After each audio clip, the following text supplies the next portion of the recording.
कहानी की शुरुआत में हम देखते हैं कि कैसे जापान की रानी हिमिको अपने काले जादू से पूरे राज्य को खत्म करने पर तुली हुई थी। देश को बचाने के लिए जनरल्स ने क्वीन के खिलाफ बगावत छेड़ दी और उसे कैद करके वो एक ऐसे आइलैंड पर छोड़ आए जहां दूर दूर तक कोई नहीं था। सालों बाद लॉर्ड रिचर्ड क्रॉफ्ट के हाथ एक पुराना नक्शा लगा जिससे ये पता लगाया जा सकता था कि हिमिको को किस आइलैंड पर छोड़ा गया था। रिचर्ड ने अपनी बेटी को तो लंदन में ही छोड़ दिया और खुद हिमिको को ढूंढने के लिए निकल पड़ा। इस बात को 7 साल बीत चुके हैं और अब एक बड़ी हो चुकी लारा एमएमए फाइट कर रही थी। लड़ाई के दौरान उसकी ओपोनेंट लारा पर भारी पड़ रही थी। जल्द ही उसने लारा को चोक होल्ड में पकड़ लिया। लारा ने बहुत देर तक जद्दोजहद की लेकिन आखिरकार टैप आउट करना ही पड़ा। अपने पिता के जाने के बाद से लारा अब छोटी मोटी नौकरियां करके जैसे तैसे गुजारा कर रही थी। फिर एक दिन लारा के पिता की बिजनेस पार्टनर एना उससे मिलने आई। एना ने कहा कि तुम्हें पैसों के लिए ये सब करने की जरूरत नहीं है, तुम्हारे पिता बहुत कुछ छोड़ के गए हैं तुम्हारे लिए। लेकिन लारा को अपने पिता के पैसे नहीं चाहिए थे। 7 साल पहले रिचर्ड गायब हुआ था तो एना ने लारा से कहा कि देखो तुम पेपर साइन कर दो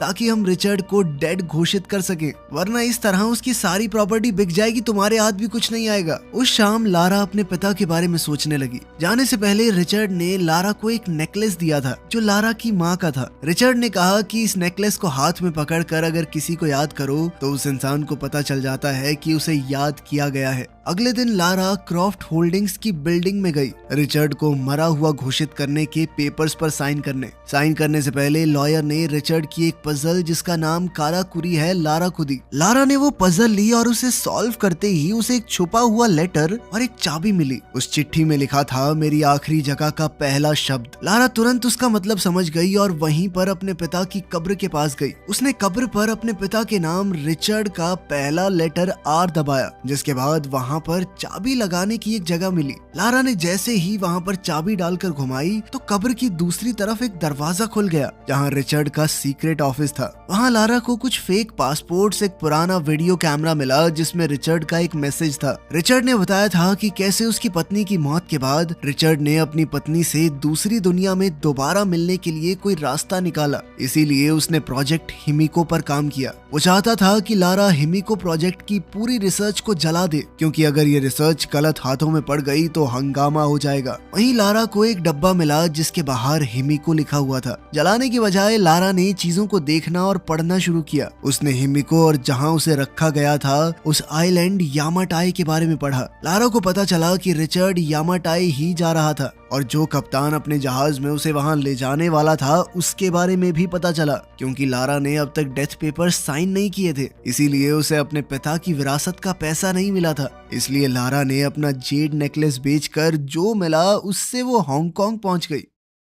यहाँ पर लारा जहाज के कैप्टन को ढूंढ ही रही थी तो कुछ लड़कों ने लारा की मदद करने के बहाने उसका बैग छीन लिया। लारा ने बोट्स के ऊपर भागते हुए उन्हें पकड़ने की कोशिश की लेकिन वो एक बोट पर चढ़ गए जो चलने लगी। लारा मार्केट के रास्ते से भागती हुई उनकी बोट तक पहुंच गई और जैसे ही लड़के बोट से उतरे लारा ने किसी तरह एक को पकड़ लिया जिसके पास उसका बैग था। अब ये लड़का लारा को चाकू दिखाकर डराने लगा लेकिन लारा हुक पर झूलती हुई दूसरी तरफ पहुंच गई। तभी वो जहाज द इंड्योरेंस उसे दिख गया जिसे वो ढूंढ रही थी, लेकिन ये लड़के अभी भी उसका पीछा नहीं छोड़ रहे थे और कुछ देर बाद उन्होंने लारा को घेर लिया। लेकिन तभी जहाज के कैप्टन लू रेन ने गोली चलाई और इन लड़कों को तुरंत वहां से भगा दिया। लू ने लारा को भी तुरंत वहां से निकल जाने को कहा लेकिन इस वक्त लू ने कुछ ज्यादा ही पी रखी थी तो वो नशे में बेहोश होकर जहाज से नीचे गिर गया। लारा ने लू के ऊपर पानी फेंका उसे जगाने के लिए और तभी अपने पिता का वो लेटर दिखाकर लू से रिचर्ड के बारे में पूछने लगी। लेकिन लू ने बताया कि मेरे बाप का नाम भी लू है और हो सकता है कि तेरे बाप ने मेरे बाप से बातचीत करी हो और सही बताऊं तो मेरा बाप खुद गायब है क्योंकि अब लू और लारा दोनों के पिता एक ही ट्रिप पर गायब हुए थे। तो लारा ने उसे बताया कि ये दोनों यामाटाई जा रहे थे। लारा को अपने पिता की डायरी में कुछ कोड मिले जहां वो दोनों गए होंगे। लू ने अंदाजा लगाया कि ये कोड्स घड़ी की सुइयां हैं जिससे लारा ने मैप पर निशान लगाया कि आइलैंड आखिर कहां पर होगा। लू ने देखते ही कह दिया कि आइलैंड बहुत ज्यादा खतरनाक जगह पर है, वहां जाना खतरे से खाली नहीं है और वैसे भी मुझे तो अपने बाप से फर्क ही नहीं पड़ता।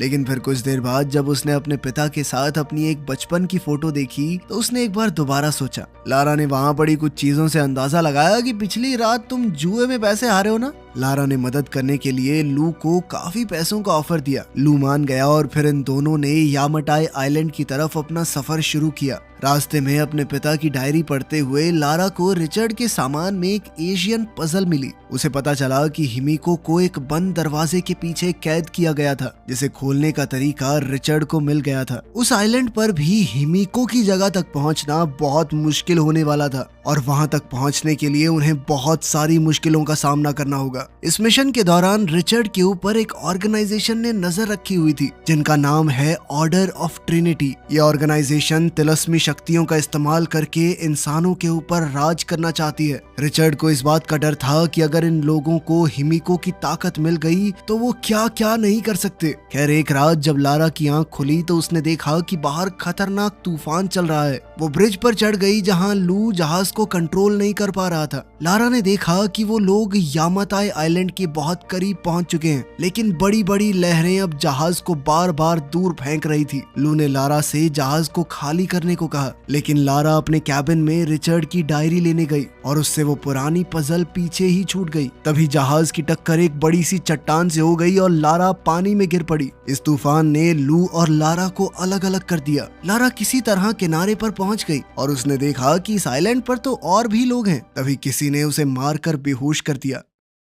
अगले दिन लारा उठी तो उसने देखा कि वो एक टेंट में है, जहां उसके साथ मैथियस वोगेल नाम का एक आदमी था। मैथियस ने लारा से कहा कि बिल्कुल तुम्हारी ही जैसी मेरी भी एक बेटी है। मैथियस ने बताया कि वो आइलैंड छोड़कर तब तक अपने घर वापस नहीं जा सकता जब तक उसका काम पूरा नहीं हो जाता। जब लारा ने अपना बैग चेक किया तो मैथियस ने उसे बताया कि रिचर्ड की डायरी अब मेरे पास है और अब उसे वो सब कुछ मिल चुका है जो उसे चाहिए था। मैथियस ने बताया कि तुम्हारे बाप को हमने पकड़ लिया था, उसने हमारी बात नहीं मानी, जिसके बाद उसे मजबूरन मारना पड़ा। ये सुनकर लारा का दिल बैठ गया कि उसके पिता अब इस दुनिया में नहीं है। जब लारा बाहर निकली तो उसने देखा कि कुछ कर्मचारी बम धमाकों से पहाड़ को गिराने की कोशिश कर रहे हैं। जब लारा को बंदी बनाकर ले जाया जा रहा था तो उसने देखा कि लू को भी कैद कर लिया गया है और वो लोग जबरदस्ती उससे काम करवा रहे हैं। तब मैथियस ने ऑर्डर्स दिए कि सभी लोग यहाँ से कहीं और चलने वाले हैं। रास्ते में लू ने लारा को बताया कि यहाँ पर काम करने वाले ज्यादातर वर्कर या तो ऐसे मछुआरे हैं जिनका जहाज डूब गया होगा तब वो यहाँ आ गए होंगे, या फिर ऐसे लोग जो इन स्मगलर्स के जाल में फंस गए।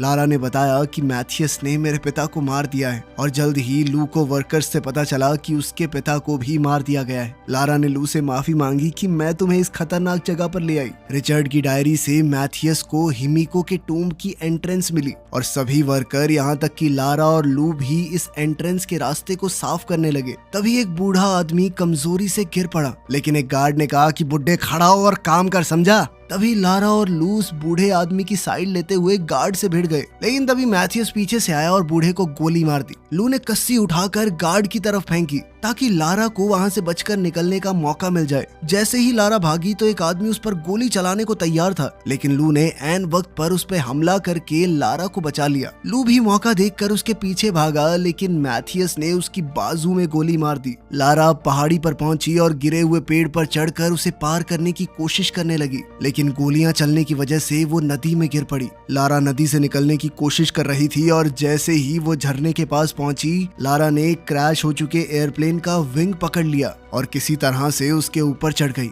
लेकिन बदकिस्मती से उसके वजन से वो जर्जर हालत में प्लेन टूटने लगा। लारा जल्दी से प्लेन के मेन हिस्से की तरफ भागी और उस विंग के टूटने से पहले लारा किसी तरह से प्लेन की बॉडी में कूद गई, लेकिन अब वो पूरा का पूरा प्लेन ही टूटने लगा और जाकर दो पहाड़ियों के बीच अटक गया। लारा को किस्मत से वहाँ एक पुराना पैराशूट मिल गया और जैसे ही लारा गिरी उसने पैराशूट खोल लिया। लारा किसी तरह बचकर जंगल में क्रैश हुई, जिस दौरान पेड़ की एक नुकीली टहनी उसके पेट में घुस गई। दर्द में चीखते हुए लारा ने वो लकड़ी बाहर निकाली और फिर उसने पास की ही एक गुफा में रात बिताने का फैसला किया। सोते हुए उसे कुछ आवाज आई तो वो बाहर निकली। तभी अचानक मैथियस के एक आदमी रॉकेट ने उसे पकड़ लिया। लारा ने वहां से बच निकलने के लिए उसकी बाजू पर काट लिया। लारा ने अपनी पूरी ताकत से उससे लड़ने की कोशिश की, लेकिन रॉकेट ने एक बार फिर उसे उठाकर जमीन पर पटक दिया, जिसके बाद वो उसका दम घोटने की कोशिश करने लगा, जिस दौरान लारा ने एक पत्थर उठाकर उसके सर पर दे मारा। इसके बाद लारा ने उसे पकड़कर उसका मुंह कीचड़ में दे दिया ताकि वो सांस ना ले पाए और कुछ ही देर में रॉकेट मर गया। लारा अभी भी इस बात से शौक में थी कि उसने किसी की जान ले ली है कि तभी उसकी नजर अंधेरे में किसी इंसान पर पड़ी। और लारा बिना सोचे समझे उसका पीछा करने लगी। उसने देखा कि ये आदमी एक पहाड़ी पर चढ़ रहा था। जब वो उसके पास गई तो उसने देखा कि ये कोई और नहीं बल्कि उसके पिता रिचर्ड है। रिचर्ड को लगने लगा था कि ये सिर्फ उसका भ्रम है, उसकी बेटी यहाँ कैसे हो सकती है। लेकिन लारा ने रिचर्ड को भरोसा दिलाया कि वो सच में यहाँ पर आ चुकी है। उसे देखकर रिचर्ड की आंखें भर आई और उसने पूछा कि तुम यहाँ क्या कर रही हो। लारा घायल थी तो रिचर्ड ने उसके घाव पर पट्टी की और कहा कि तुम आराम करो, ये वादा करते हुए कि इस बार मैं कभी तुम्हें अकेला नहीं छोड़ूंगा। अगले दिन सभी वर्कर्स ने हिमिको के टूम का रास्ता साफ कर दिया, जिसके बाद मैथियस ने किसी को फोन किया। लारा सुबह उठी तो उसने देखा कि रिचर्ड दाढ़ी बना रहा था, जिसमें लारा ने उसकी मदद की। रिचर्ड ने बताया कि लारा को छोड़कर जाना उसके लिए बहुत मुश्किल था, लेकिन हिमिको की वजह से वो इस आइलैंड से नहीं जा पाया। उसने बताया कि मैथियस उसी ट्रिनिटी ऑर्गेनाइजेशन के लिए काम करता है और रिचर्ड को हर हालत में उसे हिमिको तक पहुंचने से रोकना होगा। रिचर्ड ने लारा से पूछा कि क्या तुमने मेरी सारी रिसर्च जला दी? तो लारा ने बताया कि उसने ऐसा नहीं किया। ये सुनते ही रिचर्ड काफी घबरा गया, लेकिन लारा का कहना था कि अगर वो ऐसा कर देती तो कभी अपने पिता तक नहीं पहुंच पाती। जब रिचर्ड को इस बात का पता चला कि उसकी डायरी मैथियस के पास है तो वो बहुत ज्यादा गुस्से में आ गया, लेकिन लारा को इस सब से कोई फर्क नहीं पड़ता था। लेकिन रिचर्ड ने कहा कि ये सब मजाक नहीं है, अगर हिमिको की कब्र एक बार खुल गई तो पूरी दुनिया तबाह हो सकती है। लारा ने सोच लिया कि वो मैथियस के फोन का इस्तेमाल करके ही वहाँ से निकल सकते हैं, क्योंकि इतने सारे फौजियों से लड़ना अकेले उनके बस की बात नहीं है। उसने वहाँ पर रखे हुए तीर कमान उठाए और मैथियस के कैंप की तरफ भागी। लारा किसी तरह छुपते छुपाते मैथियस के टेंट में घुस गई, लेकिन थोड़ी देर बाद वो भी वहाँ आ गया, जिस वजह से लारा को छुपना पड़ा। मैथियस को फोन पर मैसेज आया कि उसका बॉस जल्द ही यहाँ पर पहुँचने वाला है, लेकिन मैथियस को अभी भी एंट्रेंस खोलने के कोड्स नहीं मिले थे। लारा टेंट से बाहर निकली तो उसने लू को देखा। उसने उस गार्ड को मार गिराया जो वर्कर्स पर नजर रखे हुए था, और फिर सभी वर्कर्स को हथियार इकट्ठा करने को कहा, और वो तब तक मैथियस का फोन चुराने की कोशिश करेगी। जैसे ही मैथियस टेंट से निकला तो लारा टेंट की तरफ भागी उस सैटेलाइट फोन को चुराने के लिए, जो कि उसे मिल भी गया। लेकिन तभी उसने देखा कि रिचर्ड टूम्ब की तरफ जा रहा था। मैथियस ने जल्द ही रिचर्ड को देख लिया और फिर उसे पकड़कर टॉर्चर करने लगा। मैथियस जल्दी से ये काम निपटाकर अपने परिवार के पास वापस जाना चाहता था, लेकिन रिचर्ड ने कहा कि एक बार ये टूम्ब खुल गया तो तुम्हारा परिवार बचेगा ही नहीं। ये समझकर कि रिचर्ड उसे सच नहीं बताने वाला, मैथियस ने गार्ड को रिचर्ड पर गोली चलाने को कहा, लेकिन इससे पहले गार्ड गोली चलाता लारा ने गार्ड को शूट कर दिया। अब उसने मैथियस पर निशाना तान दिया, लेकिन मैथियस ने अपनी बंदूक पहले ही रिचर्ड की तरफ तान रखी थी। मैथियस जानता था कि लारा दुनिया खत्म होने वाली बात पर भरोसा नहीं करती, इसीलिए वो चाहता था कि लारा अपने पिता को कैसे भी करके ये टूम्ब खोलने के लिए मनाए। बहुत सोचने के बाद लारा ने फैसला किया कि इतने समय बाद उसके पिता उसे मिले हैं, अब वो उन्हें कुछ होने नहीं देगी। लारा ने कहा कि मैं जानती हूँ टूम्ब को कैसे खोलना है, बिल्कुल वैसे ही जैसे उसने यहाँ आते वक्त वो पुरानी पजल खोली थी। लारा ने दरवाजे पर लगे पहियों को बिल्कुल वैसे ही घुमाया और एंट्रेंस का दरवाजा टूटकर गिर गया। लारा, रिचर्ड, मैथियस और उसकी पूरी टीम अब अंदर गए। अंदर घुसते ही एक तेज हवा का झोंका आया, जो रिचर्ड का मानना है कि हिमिको की सांसें हैं, लेकिन मैथियस ने कहा कि एक आदमी की सांस इतनी तेज नहीं हो सकती। तभी गलती से लारा ने एक ट्रिगर पर पैर रख दिया, जिसके बाद जमीन से एक भाला निकला जिसने एक गार्ड को मार गिराया। इसके बाद वो पहुंचे एक हड्डियों की गहरी खाई में, जहां लोगों के मरने के बाद उनकी हड्डियां पड़ी थी। दूसरी तरफ जाने के लिए उन्होंने एक सीढ़ी का इस्तेमाल किया। तभी अचानक एक गार्ड ने गलती से ट्रिगर पर पैर रख दिया, जिससे वहां मौजूद गोल दरवाजे अचानक से बंद हो गए और वो सभी लोग अब अंदर फंस चुके थे। साथ ही पूरा फर्श भी टूटने लगा। तभी लारा ने देखा कि उस तरफ एक गार्ड बाहर रह गया था, जो इस वक्त की होल से उन्हें देख रहा है। दीवारों पर बने व्हील्स को लारा ने चाबी की तरह इस्तेमाल करके दरवाजा खोलने की कोशिश की, लेकिन तभी जहां लारा खड़ी थी वो फर्श भी टूट गया, जिसके बाद लारा किसी तरह से दरवाजे से लटक गई। अभी भी लारा पूरे जी जान से दरवाजा खोलने की कोशिश कर रही थी, लेकिन वो नहीं खुला। तभी लारा को एंट्रेंस के दरवाजे की पहेली याद आई और उसे समझ आया कि ये दरवाजा खोलने के लिए येलो और रेड व्हील को कंबाइन करना पड़ेगा, जिससे एक हरे रंग का व्हील बनेगा। और अब जैसे ही हरी लाइट आई, दरवाजा खुल गया। जैसे ही दरवाजा खुला तो उन्होंने देखा कि यहाँ पर टूटी फूटी कब्रें हैं। दरअसल ये हिमिको की दासियों की कब्रें हैं, जिन्होंने मौत के बाद भी हिमिको की सेवा नहीं छोड़ी। ये सब बिल्कुल वैसे वैसा ही था जैसा रिचर्ड ने अपनी डायरी में लिखा था। ये देखकर लारा को लगा कि कहीं वो श्राप वाली बात सच तो नहीं है। अब आखिरकार वो लोग हिमिको की कब्र पर पहुंच ही गए। रिचर्ड ने मैथियस को समझाने की कोशिश की कि कब्र को खोलना बहुत बड़ी गलती होगी, लेकिन मैथियस ने उसकी एक बात नहीं मानी। गार्ड्स ने हिमिको के ताबूत को खोला और अंदर हिमिको की डेड बॉडी पड़ी थी। अचानक से हिमिको ने अपनी आंखें खोली और उसका शरीर एकदम सड़ने लग गया। लारा ने देखा कि टूम की पेंटिंग्स में हिमिको को दानव रूप में नहीं दिखाया गया। तभी लारा को वो पहले वाली पहेली याद आई जिसमें लिखा था कि जिंदगी वापस पाने के लिए हिमिको को मरना होगा और किसी को भी हिमिको का हाथ लगते ही उसकी मौत हो जाती है। लारा ने गार्ड्स को हिमिको को हाथ लगाने से रोका। अब लारा को समझ आ रहा था कि दुनिया को बचाने के लिए हिमिको ने अपना बलिदान दिया था, लेकिन गार्ड्स ने उसकी बात नहीं सुनी और जैसे ही उन्होंने बॉडी को हाथ लगाया हिमिको उठ खड़ी हुई। मैथियस को लगा कि शायद ये कोई ड्रामा है उन्हें डराने के लिए, लेकिन एक गार्ड जिसने हिमिको के शरीर को हाथ लगाया था उसके हाथ काले पड़ने लगे और उसका मांस सड़ने लगा। इससे ये पता चला कि हिमिको के शरीर में कोई खतरनाक वायरस था और ताकि ये बीमारी किसी और में ना फैले इसीलिए हिमिको ने खुद को बंद कर रखा था। गार्ड का पूरा शरीर सड़ने लगा और डर के मारे उसने गोलियां चला दी, जिससे वो दूसरा गार्ड मर गया जिसने बॉडी को हाथ लगाया था और फिर मैथियस ने उसे भी गोली मार दी। ये सब देखने के बाद भी मैथियस ने हिमिको की एक उंगली ले जाकर अपने बॉस को देने का सोचा। जब वो ये सब कर रहा था तो लारा ने कुल्हाड़ी उठाई और आखिरी गार्ड पर हमला किया। साथ ही रिचर्ड ने उस मरे हुए गार्ड की बंदूक उठाई और मैथियस की टांग में गोली मार दी। घायल गार्ड ने लारा का पीछा किया जब वो बाहर की तरफ भाग रही थी। मैथियस ने रिचर्ड को घर जाने को कहा, लेकिन रिचर्ड किसी भी हालत में हिमिको की उंगली इस आइलैंड से बाहर नहीं ले जाने देगा, क्योंकि ऐसा करने से वायरस पूरी दुनिया में फैल जाएगा। मैथियस रिचर्ड पर गोलियां चलाने लगा, लेकिन जल्दी ही उसकी गन खाली हो गई। तभी इन्फेक्टेड गार्ड्स में से एक उठ गया और उसने रिचर्ड पर हमला बोल दिया। रिचर्ड का ध्यान भटकते ही मैथियस वहां से भाग गया। रिचर्ड ने गार्ड को गोली मार दी, लेकिन अब गार्ड ने उसे भी छू लिया था, जिसका मतलब ये था कि अब रिचर्ड के अंदर भी वायरस आ चुका है। रिचर्ड ने अपना खून रोकने के लिए बाजू पर पट्टी बांध ली ताकि उसकी बॉडी में वायरस बहुत धीरे से फैले।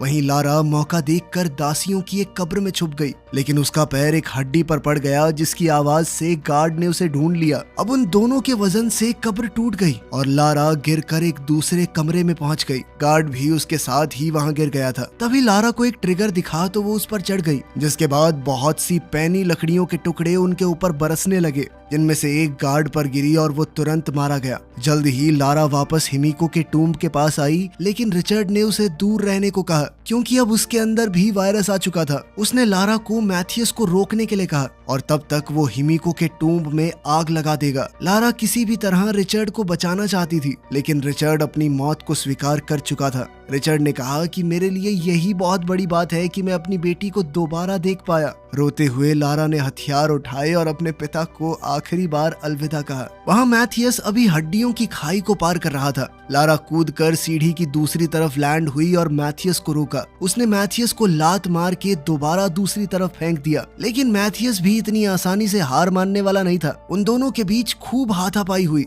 मैथियस ने लारा को गर्दन से पकड़ लिया, लेकिन लारा ने किसी तरह उसे गिरा दिया। वो किसी भी हालत में मैथियस को यहाँ से जाने नहीं दे सकती थी, इसीलिए उसने सीढ़ी को ही गिरा दिया। मैथियस ने अब कुल्हाड़ी उठाकर लारा की तरफ घुमाई। उसने लारा को जमीन पर गिराकर उसकी गर्दन पकड़ ली। वहीं रिचर्ड ने हिमिको के टूम्ब को बम से उड़ा दिया। इस धमाके से मैथियस का ध्यान भटक गया और लारा ने उसे लात मारते हुए हिमिको की उंगली वाला बैग मैथियस के मुंह में डाल दिया। अब मैथियस के अंदर भी ये वायरस आ चुका था, जिसके बाद तुरंत लारा ने उसे खाई में धक्का दे दिया। अब वो पूरी जगह टूटने लगी तो लारा किसी तरह से दीवार पर चढ़कर ऊपर चढ़ने की कोशिश करने लगी। बाहर से जैसे ही लू ने उसे ऊपर चढ़ते हुए देखा तो उसने सहारा देकर जैसे तैसे लारा को बाहर निकाला। उन दोनों ने ट्रिनिटी के हेलीकॉप्टर्स देखे और पायलट्स को धमकी देकर घर छोड़ने को कहा। लंदन वापस पहुंचकर लारा ने वो पेपर साइन कर दिए, जिनसे अब ये क्लियर हो गया था कि उसके पिता मर चुके हैं और अब रिचर्ड की कंपनी की मालिक लारा होगी। जिसके बाद एना ने कहा कि अब पूरा बिजनेस तुम ही संभालो, लेकिन लारा ने कहा कि मुझे इस सब से कोई मतलब नहीं। आखिर में लारा ने अपनी माँ का वो नेकलेस वापस खरीद लिया जो उसे बेचना पड़ा था और उसे हाथ में लेकर अपने माता पिता को याद किया। वीडियो पसंद आई तो लाइक कर देना, चैनल को सब्सक्राइब कर लेना। मिलते हैं अगली वीडियो में।